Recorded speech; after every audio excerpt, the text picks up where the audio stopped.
So let me welcome you. My name is Dr. Sharon Celine, and we're here today for Attitude Magazine's Facebook Live. I'm thrilled to be part of this group. I love meeting with all of you. And July is a little bit of a sparse month because of travel and travel on the Attitude side. So we'll meet today and then we'll be back the first Friday of August. Thanks, Michelle. So what I wanted to talk about today before getting to your specific questions, because I'd really like to use this time as a question and answer. What's going on for you? Where would you like help? Because I would imagine that some of the challenges you're having are actually also challenges other people are having. Claudia, I have it. My partner, not my partner, I go to therapy and meds and get help to mitigate the impacts. And you're also a therapist too. Great. Isman, you have ADHD. So welcome and let's get started. So I've been asking people, are you the person with ADHD or is it your partner or do both of you have it? Because each of those scenarios is somewhat different. But there are some themes that I think touch all couples with ADHD. And they touch couples who don't have ADHD, but they're particularly pronounced in families living with ADHD. And the first one are communication challenges. So are there common arguments? Is there forgetfulness, tidiness, reactivity? Are there things that you repeatedly circle back to, money, that you argue about? Because what we want to try to do is identify some of the big issues that are setting you off and how you're talking about it. We want to, in a couple, have guidelines that you set together about these touchy subjects, these where we get off on heated arguments.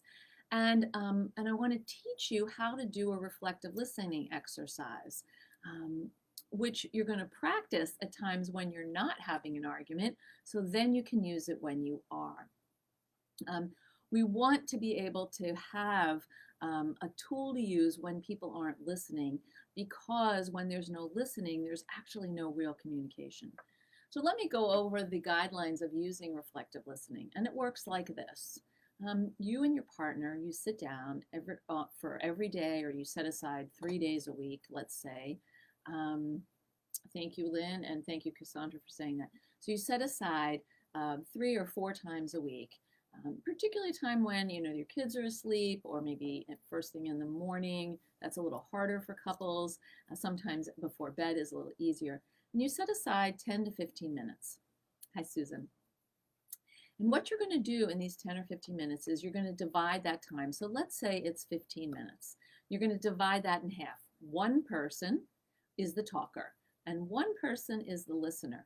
And often, because many people with ADHD struggle with auditory processing, we have to have a signal for when you've listened to all that you can and you need to speak. And that's going to be your hand up.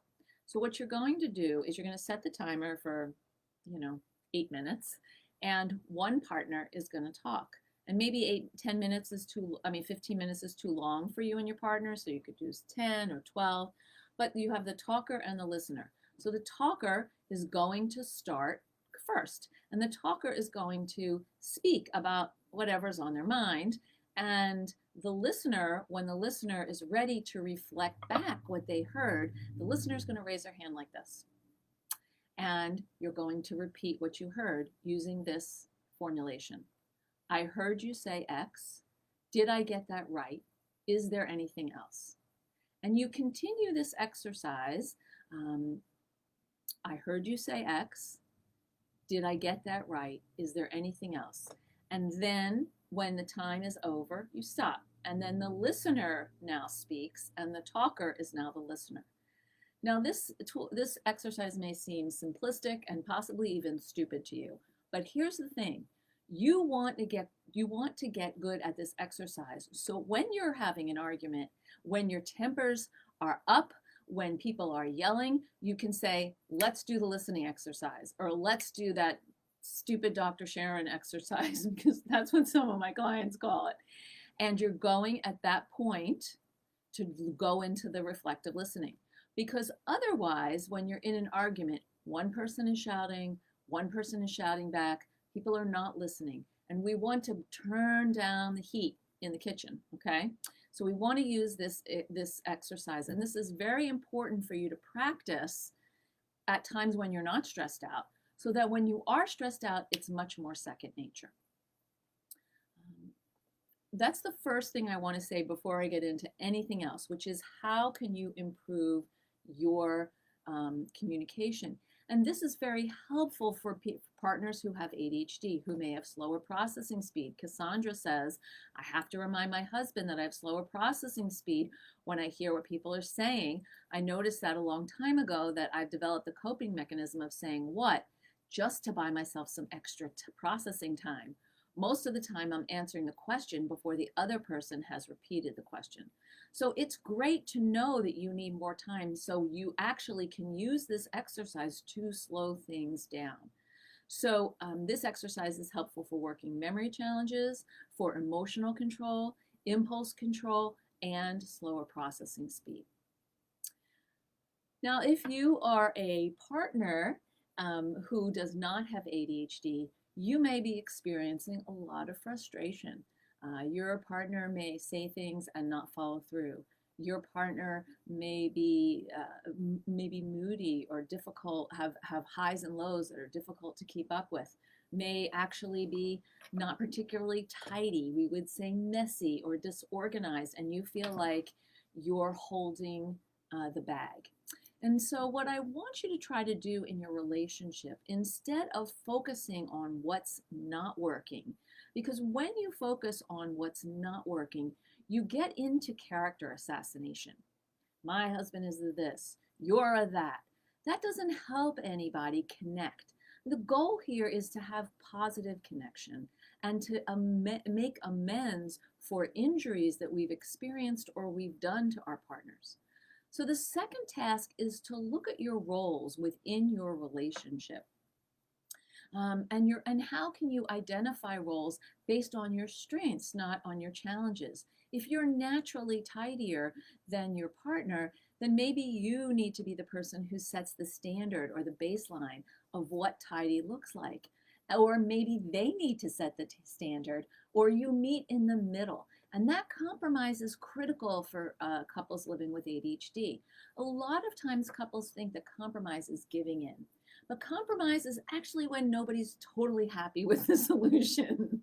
Okay, so we want to negotiate how to deal with challenges related to ADHD and create roles based on people's strengths. So if you're the non-ADHD partner, your ADHD partner has strengths. What are those, and how can you build a relationship where they do things that are in their strength arena rather than having to constantly play catch up in their deficit arena?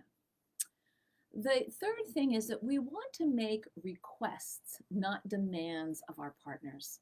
And this is really important because if we are demanding things, we go back to the first issue, which is there's no listening, there's not going to be cooperation. No one wants to be on the other side of this wagging finger, right? I'm not great. I've made mistakes. You're not getting this right. You know, you don't want to have a relationship where one person is in the one up and one person is in the one down, or you're constantly going back and forth. You want to level the playing field. So we want to make requests, not demands. And this means noticing for each other tone of voice. I have a therapist friend, she says, what's the music? I love that. You know, are one of you communicating with acid rock and one of you with like jazz? How can you kind of get somewhere where you're both playing a music that is harmonious? So you want to appreciate and acknowledge when your partner does the thing that you request. A lot of times what happens is we ask our partners to do something and then they do it, and then we've moved on to the next thing they need to do without actually acknowledging that they did the first thing that we asked. So that's another type of couple exercise that can be very useful, and you could use it during your reflective listening, is just to acknowledge something that your partner did that week or that day that you appreciate, so that they can hear it and that your partner could do the same for you. Honey-do lists, for example, like honey do this, honey do that, can actually create more hostility than collaborative decision making for some couples. For some couples, honey-do lists are relief. The organized person says, here are the things I need you to do. The ADHD person, who may struggle with organization, can look at the list and say, okay, I got it. I'm going to just do my list and check things off. And that's very helpful. So I'm going to look into our comments here and see and go back a little bit. Lynn said ADHD came back after Sam passed, of course. I understand that. When we're stressed, when we're tired, our weakest executive functioning skills are hit first. Cassandra, I'm always having to remind my husband, yes, okay, we went over that, thank you. Lynn, I have a hard time with waiting for my turn to speak, as I will forget what I wanted to say. Thank you, Lynn. This is a great point. And there's been this invention that I want to show you that I think would be really helpful. Post-its. Post-its are great. If you're in a conversation or you can't remember what's going on, have a pen and jot something down, or put something in your notes section of your phone. It is hard sometimes to remember what you want to say, and then we move on to another topic, and then there's something else. So if what you want to say is important, let your partner know that in the course of these conversations, you may take a note or two of what you were thinking of so you can come back to it, because you don't necessarily hold on to it. Yen says, especially tricky if autism kicks into that as well. Getting into the blame game cycle without reflecting, you just entered a downward spiral towards an overload or even a meltdown. Yes. So what we want to avoid in couples is blame. Blame is one of the 4 horsemen of the apocalypse that John and Julie Gottman talk so much about.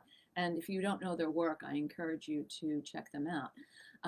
One is contempt, and there are a few others. So when we are blaming someone, it doesn't actually help the relationship. What we need to do is use I statements. I feel blank when you blank because. That's a cleaner way of communicating. I feel disappointed when I send you to the grocery store with a list and you don't get at least 5 things on the list, because I'm frustrated that I'm doing everything I can to help you and you're not able to follow through. That's a very clean statement, rather than, why don't you ever follow through when you go to the grocery store? Oh my goodness, I can't believe it. What's wrong with you? You're going to have a different conversation. So we want to actually be able to use those I statements. I feel, when you, because. That's a cleaner way of communicating. Now, I feel doesn't mean it isn't, I feel has to be followed by actually a feeling, right? And those feelings would be something related to sadness, disappointment, frustration, anger, joy, maybe, happiness, and confusion. Those are feelings. I feel that you are really a jerk when you come home and you walk in the house and ask me what's for dinner and you don't say hi. No. There's no feeling there. That's not a feeling statement. A feeling statement is, I feel hurt when you walk in the house and you ask me what's for dinner, but you don't before you even greet me. That changes the music of the conversation. That changes the tone of how you're relating to each other. And this is what's so important. Ashley says, I have ADHD, 2 of 3 kids ADHD, and my partner has ADHD secondary to traumatic brain injury. I'm sorry. That sounds like it is chaotic in your house and there's too much criticism. So Ashley, thank you so much for sharing this. Criticism, everyone's always putting somebody down, and that is a kind of a character assassination rather than stating their own frustration. You know, how could you create perhaps a meal where no one says anything that's nasty or a put down to anyone else? Because if you try to go for a day, you won't succeed. But let's start in smaller increments. Like, we're going to have dinner where we don't say anything nasty or a put down or blaming of other people. We're just going to focus on dinner or a little activity I created. We're going to play 20 questions. And as the parents, your dad or your mom and I, or your, if it's who's ever the parenting team, we will take care of any kind of corrections just for this dinner. We've got it. Lynn says, on Black Friday with Amazon, I had my daughter help me purchase a Roomba so that the vacuum would happen and the house looks respectable. Partner was livid about this as it was pricey, so I hide money periodically and I gave him the amount of the Roomba, but he was so angry. The house looks 100% better, but won't acknowledge this was a great way of spending money. So money is a very common topic of conflict for couples. How to spend, when to spend, how much to spend. And usually money is often not about money, unless it is. And what do I mean by that? So money isn't about money when actually you live comfortably, and it can be about control, it can be about frustration, it can be about resentment. When you actually live much more hand to mouth, money is about money because you don't have your basic needs taken care of.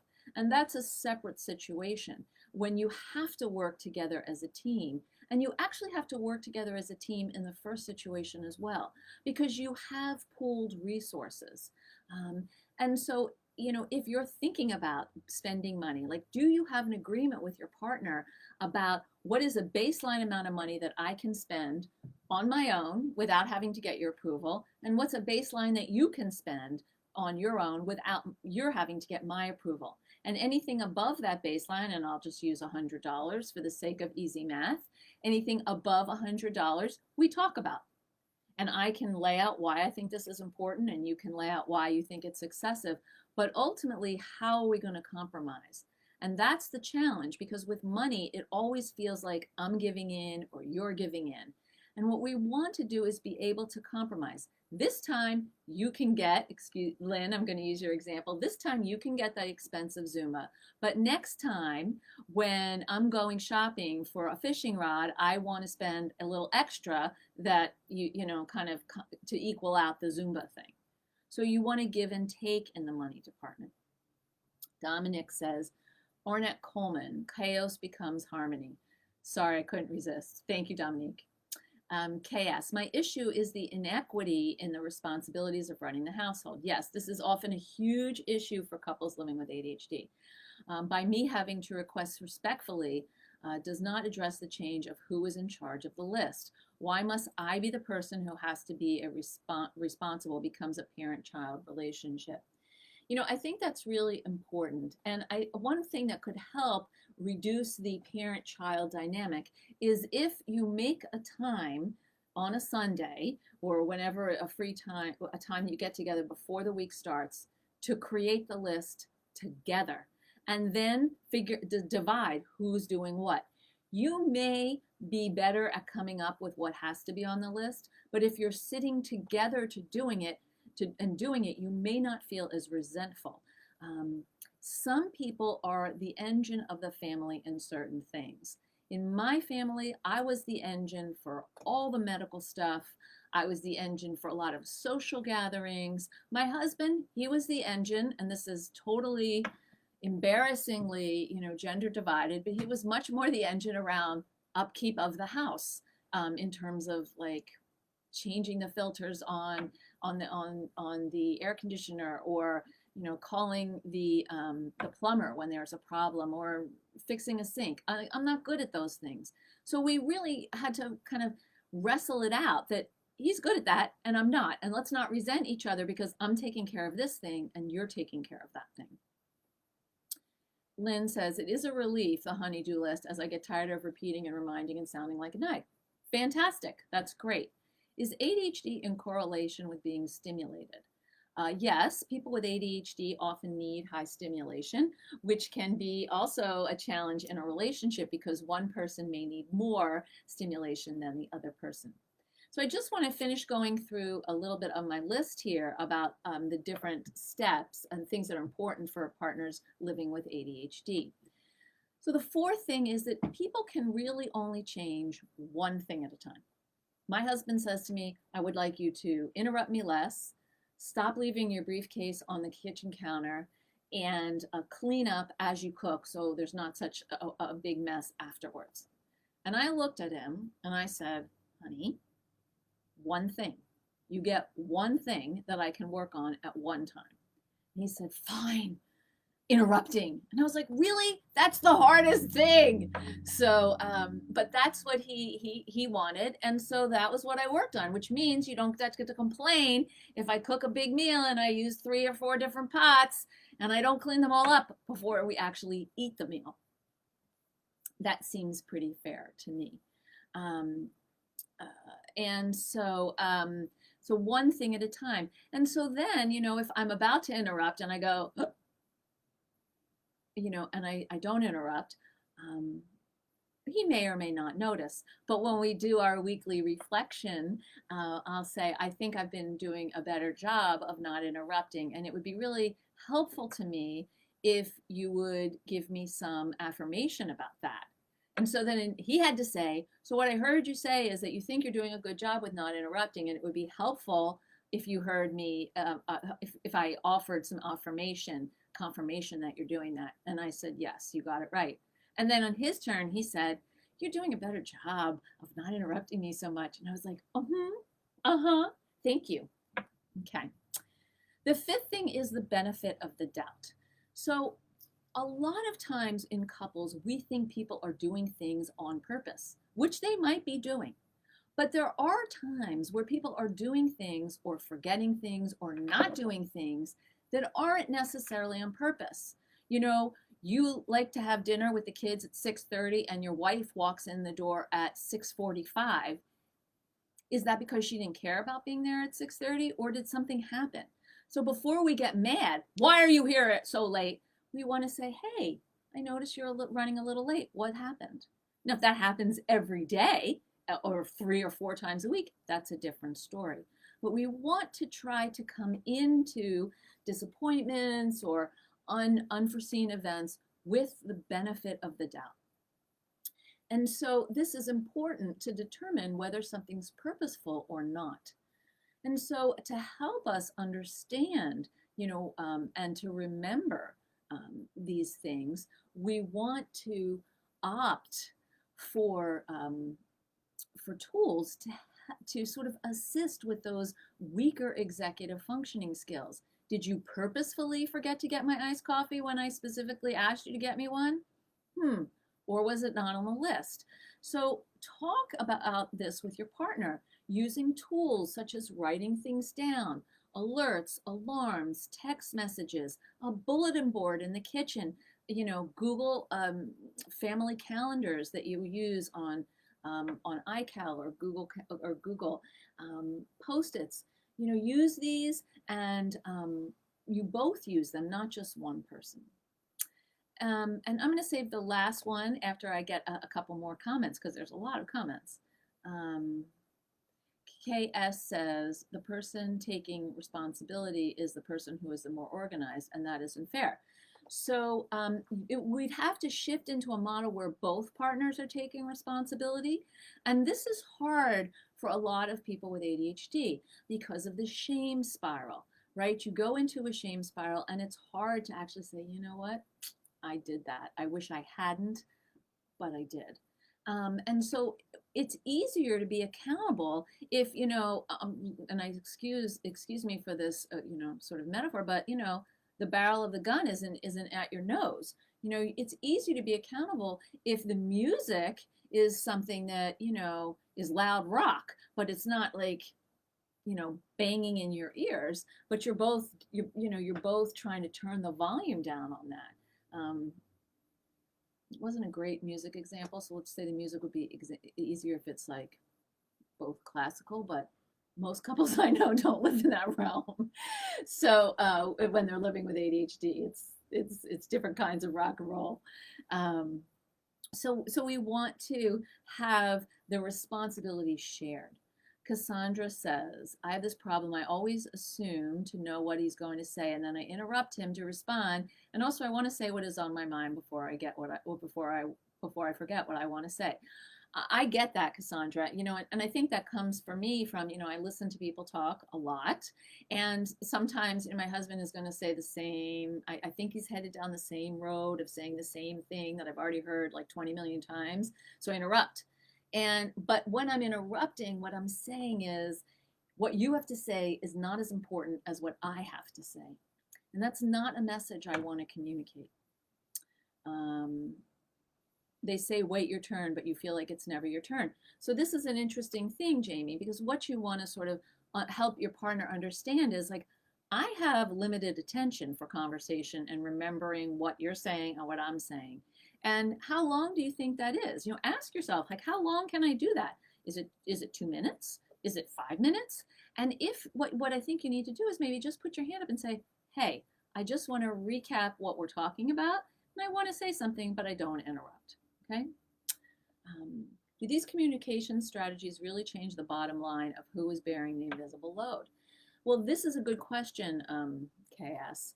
The question about who is bearing the invisible load is something that actually has to be made visible. There are things that we do in relationships. We each have our areas of what we carry and what we don't carry. And if you feel like you're carrying way more than is your load, then that means that as a couple, you might need some help. Whether you take an ADHD couples course or you go to see a counselor, you have to figure out how to divide the responsibilities and how to help your partner, basically follow through on what their share of the responsibilities are. Because you're right, it's not fair for you to walk around carrying the load. And you may have different standards than your partner. So where are the areas where your partner's standards can be what they are and where yours will be what they are? Like we'll sort of rule those areas. Lots of questions, thank you. This always happens with me also, finishing sentences or answering questions that haven't been given. Jens, normally over here it ends up with split weights, and now after 18 years of practice, we managed to spread, you do easier with this, you pick it, and got even loads. Fantastic, Jens, that's great.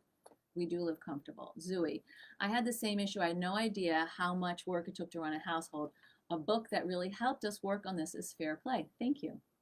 We did talk about the Roomba that he thought was a waste. We do have the agreement about $100. Great. He thought that I should be able to vacuum with what we have, but it wasn't getting done. Right. So people have different ideas and different judgments about what should and shouldn't be. And I think that gets into part of the problem in a relationship. We should each other all the time. And when you're shoulding someone, they're not going to actually want to work with you. And that's what a partnership is about, working with the other person instead of against and pushing up against. Jenny, I've got the ADHD as well as the kids. My partner doesn't, but he doesn't seem neurotypical either. I wonder lately if he might be on the spectrum. That's a good question. Sharon, any suggestions for addressing phone addiction? My husband is on his phone from the time he gets up until late into the night. I understand it's a serotonin boost, but it's affecting communication and sleeping patterns for both of us. Well, Sharon, I guess my question is, does your husband acknowledge that this is the case? And if not, then it might be worth going to talk to someone about how you actually miss your husband. Really, you want to connect with your husband and have your husband connect with you, that's more of the primary source of connection and communication than the relationship with the phone. And sometimes there's an addictive quality with phones. We're used to having them, and there is a serotonin boost. But really, we want to be able to have times as a couple where we put our phones down. How can you do that? And if he can't, then I would encourage you to get some assistance as a couple.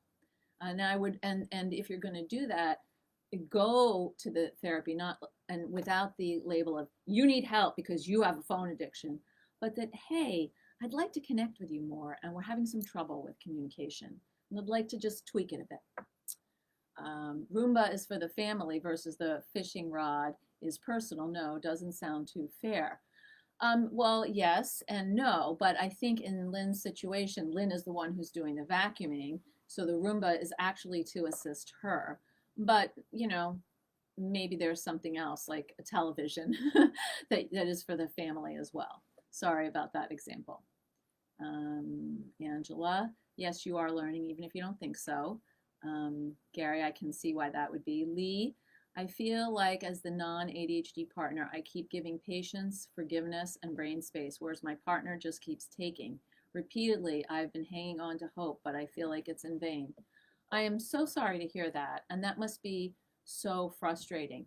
And I think for a lot of ADHD couples, actually, counseling can be very useful to have a space where once a week you're working on something, or you do an ADHD couples class online.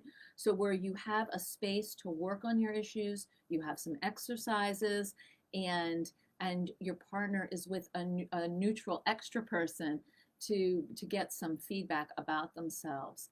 Nonetheless, I can see why you feel discouraged, particularly if your partner is not stepping up and owning their behavior and wanting to change.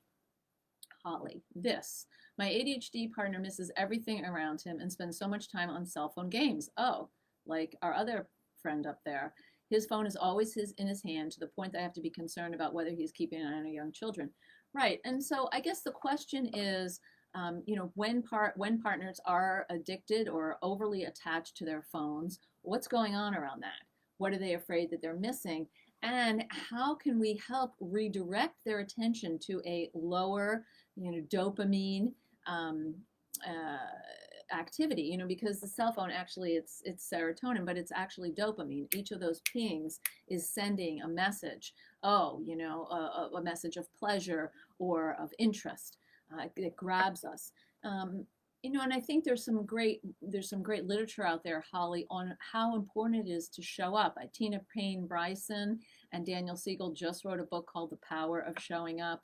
Dr. Laura Markham has wonderful books on parenting in this technological age, and The Big Disconnect is another one that I really like. I mean, part of it, what has to happen is that your partners who are overly attached to their phones have to, it sounds like they're not really acknowledging what they're doing or the effect of what they're doing. And in those cases, a third party might be very useful. Angela, can you take a step back? Are you looking after you? Great, great, great point. Sometimes for the non-ADHD partner, as Angela said, is, you give, and you give, and then you're just depleted. What is it going to take for you to focus some of that giving on yourself? What needs to happen? Cassandra, I discovered this amazing home planner that has helped me keep me on track with housekeeping. I'm not perfect at checking off all the boxes, but I made a goal to check 3 boxes consistently every day for 3 months, and then add another one. If I'm able to check more boxes, it's a bonus. That's the first planner I use, and I'm thankful. My kitchen has been clean for more than 2 months, and that's never happened. Hey, high five to you, Cassandra. That is fantastic. I love it. Passionate penny pincher. All right, fantastic. Jenny, I think the biggest problem between us is that my RSD acts up, and I feel like he's rejecting me or doesn't love me anymore, and he apparently is not capable of expressing affection with words very much.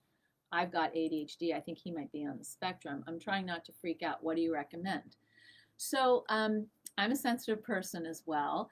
And, I think some of us who've grown up with sensitivity, whether it's because of the environment in which you grew up or how you're wired or both, we take things personally.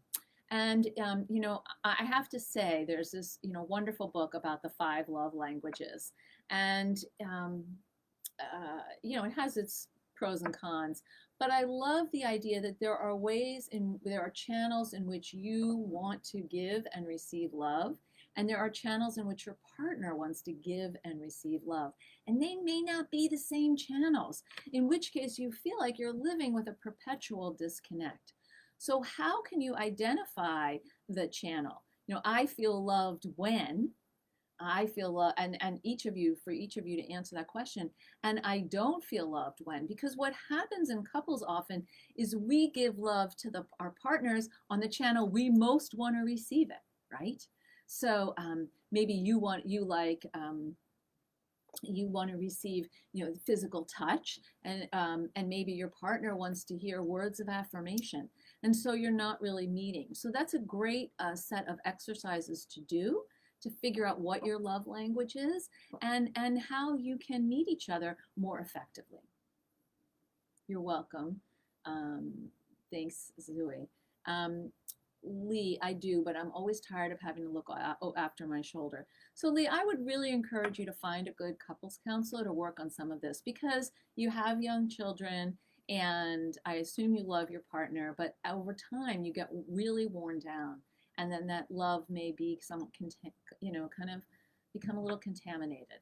So yes, you don't want to look over your shoulder. And if your partner is not willing to sit down and do maybe the reflective listening exercises with you, or figure out your love languages or use I statements, then I think that's a good option. Alethea, I've always interrupted, and now I try to be quiet and listen, and I get accused of being depressed or something. Oh my gosh. Always people take advantage and talk way past my attention or interest now, just saying. I think that's such an unfair double bind, Alethea. You interrupt and you get called out, and you don't interrupt and you get called out. So, I guess the question is, how can you be true to yourself? Like, what is the happy zone for you of interrupting when you have something to say and listening? Because somewhere in the middle is like Goldilocks, the right kind of porridge. And so if people are talking past your attention or interest, how long are you willing to be disinterested or unattentive?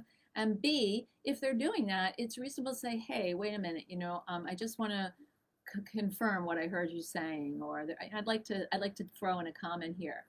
Some cultures and people are big talkers. I come from a very big talker culture, and we're loud, and sometimes it's not easy for someone to get in and get a word in edgewise. And so when someone marries into our family or joins our family or is dating someone in our family, we get some feedback about slow it down, open some space. We want to hear what you have to say. This is intimidating. And that's not that's not what I want to be in the world. That's not how our family wants to be. So I think that's a conversation to have with particularly a couple close friends who might be able to support you, or close family members in this way. Okay, yes, I hear you. We both have ADHD, but I am driving the bus, and there's a lot of defensiveness, and then all the questions that are asked, can't they Google stuff like I do? Okay, KS, here's the thing. They obviously are not driving them. They're not Googling. And what do you think the defensiveness is about? The defensiveness is about shame.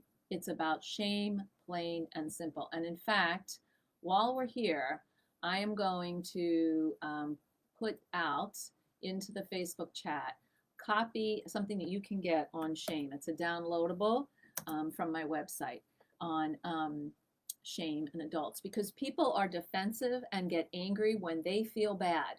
I would imagine that your partner knows at some level that they could be doing a better job, and they don't know how, or they can't. And that feels terrible to them. And so if you can have a conversation about that, then you can maybe make some progress on how you can drive the bus a little bit less. Amy, what would you do if your partner has told you he doesn't find you physically attractive anymore and is no longer intimate with you? Amy, that sounds very difficult and hurtful. I think I would talk to my partner and ask if they want that to change. And if they don't, then I think that, well, if they don't, and if they do, it might be worth seeing a therapist to help you figure out how to build closeness. And if not, what that means for your relationship. That sounds very difficult. I'm sorry. Sharon, I agree. I've been going to therapy for myself. He doesn't believe in therapy. I'm working on that. Okay. Hey, Harlan. The bottom line for me and my husband with different levels of ADHD is to stop looking for fairness. So beautiful. It's never going to be fair. We position ourselves as helpful as we can be and let the fairness be a non-issue. This is fantastic. And it's hard to do, and kudos to you and your husband for being able to move beyond what's fair to what's helpful. And I think that's really important. And that kind of goes to the benefit of the doubt. You know, I don't know if if partners are thinking they are being unfair or they want to be unfair on purpose, but rather they may not just be able to be as helpful. And how can we help them be more helpful? That's fantastic, Harlan. Thank you so much. Do you have any recommendations for an online couples class? Yes. Melissa Orlov offers online couples courses for people couples living with ADHD, and she's fantastic. KS, for the person who has less ADHD, is there an incentive for them to change because they do less work and have less responsibility? How many people would willingly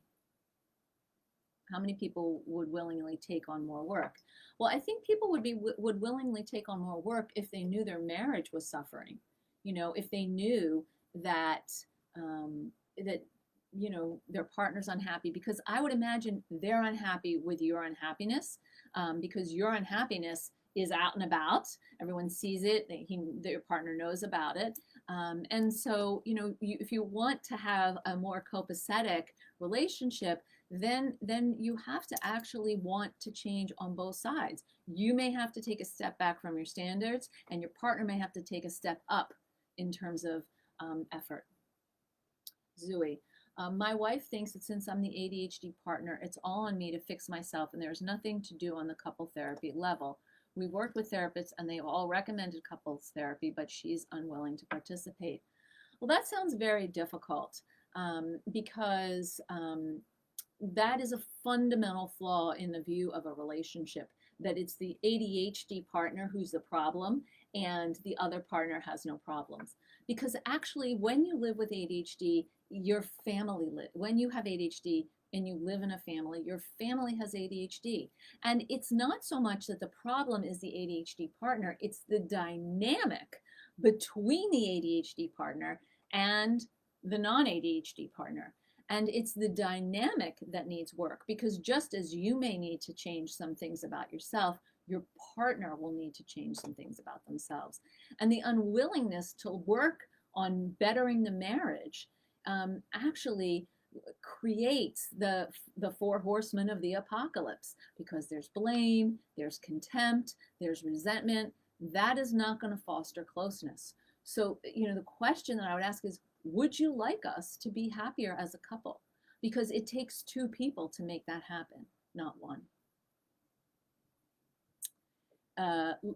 Yen says, please do not forget that roughly a quarter of the ADHD people are autistic, and some of them use mobiles and tablets to help with self-regulation with the personal stimulus level. Yes, Jens, I'm aware of that. But if you're, you know, there have to be limits around using mobiles and tablets.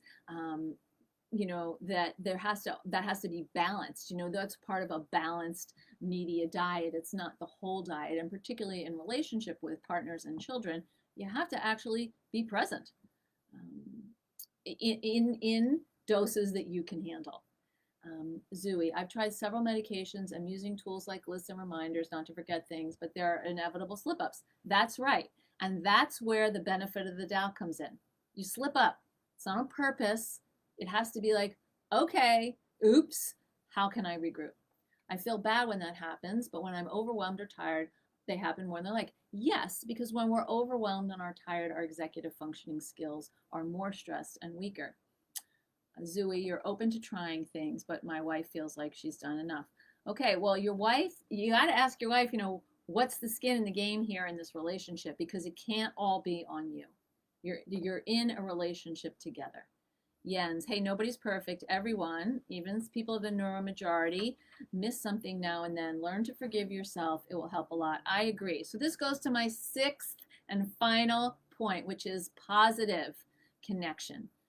How are you and your partner spending some time that's fun? Is there time to do something that you both enjoy? Do you have a hobby together? Do you like to hike or canoe or cook? Is there time for intimacy? Is that still a part of your relationship? When intimacy is absent, the connection happens often through anger. There's still intense emotion, but it's not in the loving realm, it's in the anger realm. And if this is problematic, then I think actually seeking help is really important. Discover a shared interest. Do something that's outside the box of your comfort zones together. What are you doing to nurture your relationship by just being together and doing something that's fun, that's not task oriented or child oriented? There are so many comments, 35 comments. I'm going to try to get through some of these. Thank you, Annie, for mentioning Melissa Orlov. Zooey, thanks. I'll keep getting reminded, but that doesn't necessarily. I try, but to keep getting reminded that one's not good enough really makes it difficult. Yes, I think that can be so painful to hear that you're not good enough. And really, that's not the issue. It's not about being good enough or being better than.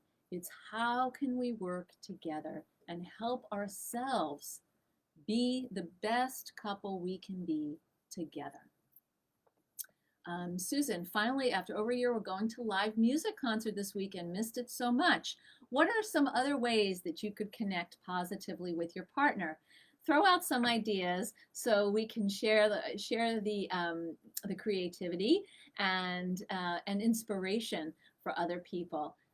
This weekend, I'm going to see a one-woman show, a play, which we're going with another couple, but I haven't done that in so long. And I'm really excited about it.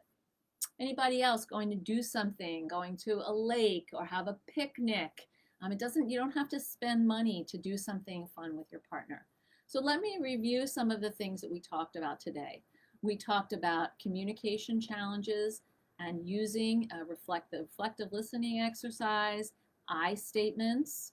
We talked about, roles based on strengths, how to negotiate challenges related to ADHD and avoiding labels and character assassination. We talked about requests, not demands, monitoring your tone of voice, how to level the playing field instead of shaking the finger for being superior to or less than, and to acknowledge and appreciate your partner when they meet or make an effort to meet your request.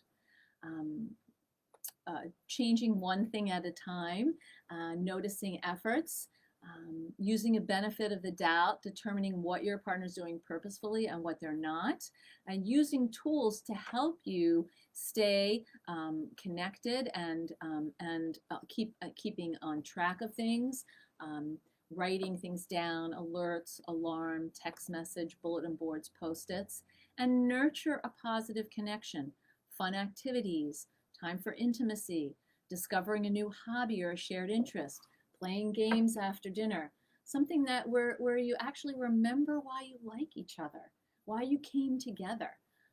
And finally, when you're in a relationship and you're doing all the heavy lifting, that actually will foster long-term resentment, blame, and frustration. And if you're living in a relationship like this, I encourage you to use these techniques that we spoke about and also to consider getting some couples counseling, because as Harlan so beautifully said, it's not about fairness, it's about helpfulness and doing more of what works. It doesn't work if you're carrying the load all the time and you feel like you're the parent and your partner is a child. So where can you even things out? And sometimes you need a neutral third party to be able to have these conversations. Thank you so much for joining me today. We'll be back in 2 weeks, and that would be the first Friday of August. I look forward to seeing you then, and I'm just going to share again the free downloadable on shame, because I think that's really worth considering when we live with people who struggle with ADHD, that they're defensive and angry and not cooperative, because underneath they may very well feel ashamed that they can't do better. Thanks for a really hot and standard but often ignored topic. interesting that we got to the same levels over the continents. It's a pleasure to meet you too, in Germany, and I spelled yes, great. Thank you, Jens. Ray, that's a whole separate conversation. Maybe we should have some time about feeling safe and secure after lovemaking. That is a time when you're hopefully both your guards are down and you're just in the bubble. And that's a special time. And the fact that you do feel safe and secure is something you could hopefully carry into other parts of your daily living. You're welcome, Sharon. Thanks, Susan. He's gotten so big, my dog. I can't show you because he's in another room in the house. But let me just say, he weighs 40 pounds now. He's 5 months tomorrow. And we're doing great with the training, which is very exciting. Thank you so much for joining me today. And let's see, there are a few more comments here. Let's see, Harlan. Thanks. I'm glad you got to be here. Been too long. Best wishes to you. You're welcome, Zooey. You're welcome, Ray. Lovely to be here with all of you, and I'll see you in 2 weeks. Take care and have a good weekend.